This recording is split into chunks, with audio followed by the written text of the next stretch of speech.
mərkəz bu monitorinqi, bilirsiniz, bu necə orqanizmin vəziyyətini pulsla müəyyən etmək olur.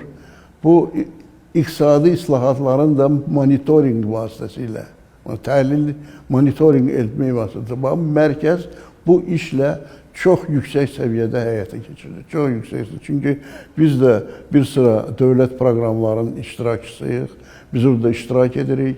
Biz daimi əlaqədəyik və o tələbkarlıq, o operativlik, hansı ki mərkəz nümayiş etdirir, o bizim işlərin yerinə yetirilməsinə, bizim işimizin daha optimal planlaşdırılmasına və idarə edilməsinə getirib çıxardır. Bu çox vacib bir şeydir.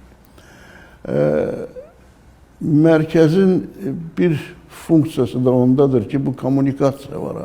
Bu çox vacib bir şeydir. Çünki fragmentar inkişaf, bilirsiniz, o puzzle kimidir də. Bu müxtəlif ən yüksək səviyyədən yuxarıdan o puzzle'ın ümumi şəkli göstərir. Amma onun fragmentləri var. O fragmentləri düzgün seçmək və düzgün paylaşmaq o çox vacib bir şeydir. Bu prosesdə də mərkəz çox böyük rol oynayır, çox böyük rol oynayır. Əlaqələndirmə, kommunikasiya, bu sahədə tez-tez görüşlər keçirilir, işgüzar müzakirələr olur, fikir mübadiləsi olur və bunun nəticəsində biz bu son nəticələri əldə edirik. İkinci mərkəzin uğuru odur ki, bütün bu işlər elmin əsasında həyata keçirilir. Ölkə Prezidenti İlham Əliyev 5 yanvar 2026-cı ildə mətbuat konferansında çıxış edirdi və dedi ki, bir daha qeyd etmək istəyirəm ki, inkişaf, ölkənin inkişafı, zəka, ağıl, bilik, təhsildən asılıdır. Mərkəzin də fəaliyyəti hər zaman elmdə ən müasir elmin əsaslarından şeydir. Onu bilirsiniz, bu bir söz ola bilər, amma sözün altında faktlar da olmalıdır. O faktlar da, məsələn, mərkəzin dərc etdiyi əsərlərdir. Dərc etdiyi analitik hesabatlardır. Həmi ölkə səviyyəsində, milli səviyyəsində, həmi beynəlxalq səviyyədə müştərək buraxılan işlərdir. Beynəlxalq təşkilatların çərçivəsində, onların proqramları ilə, onların dəstəyi ilə. Şübhəsiz ki, bilirsiniz, hər şey rəhbərdən asılıdır. Mən Vüsal müəllimi qeyd etmək istəyirəm ki, çox gözəl idarəçidir. Çox gözəl idarəçidir və çox gözəl alimdir.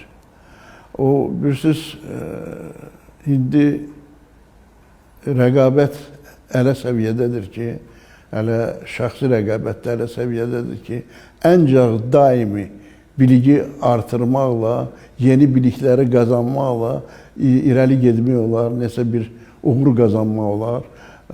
Vüsal müəllim bu sahədə nümunədir. Çünki elmlər doktorudur, professordur. Üçüncü aspekt, bilirsiniz, uğur ancaq o halda ola bilər ki, o uğur davamlı olsun. Davamlı olsun və davamlılığın təmin olunması ilk növbədə fasiləsiz kadr potensialının yüksəldilməsi, insanın potensialının artırılması, onu iqtisadiyyatda insan kapitalına çevrilməsi nəticəsindədir. Mərkəz bu sahədə də çox böyük fəaliyyət göstərir. Biz məsələn, Vüsal müəllim Dövlət İdarəçilik Akademiyasının professorudur. Burada çox gözəl dərslər keçirir. Özdə tək tələbələr üçün yox, əsas dövlət qulluqçuları təzədən yenidən hazırlanma kurslarında çox böyük dərsliklər yazıb bu sahədə. Bu bir istiqamətdir. Digər istiqamətdir, bizim tələbələr mərkəzdə praktikanı keçirlər və praktiki olaraq bir çox bacarıqları da real orada mən bir daha təbrik eləmək istəyirəm. Düşünürəm ki, çox vacib, çox böyük iş görürsünüz, çox böyük iş görürsünüz.